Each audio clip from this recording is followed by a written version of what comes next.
war aan jirin weeye beena waxay isku dhaco yimid ma jiraan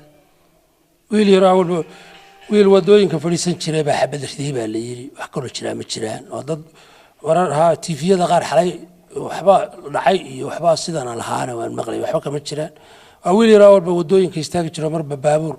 dhici jiray baa meel xabada ku soo riday cid isku dhacday dagaal dhacay toona ma jiro wiilka wasiir hadda yar xaqiijisay muxuu yahay wiilkaasi Soomaaliland ba ka soo jeeday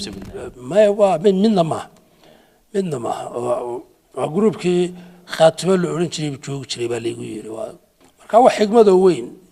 kuma jirto oo dadku Puntland ma aha ciidamada qaranka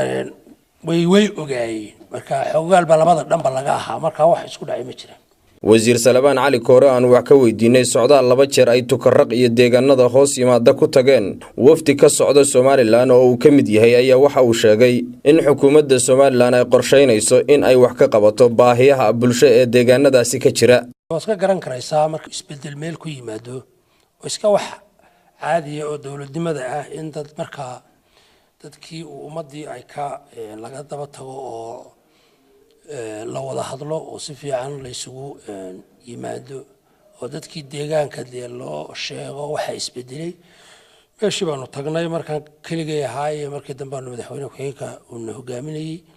si fiican baanu dadka ay soo afkaranay aad baanu u sheegnay wixii dawladnimada ka maqan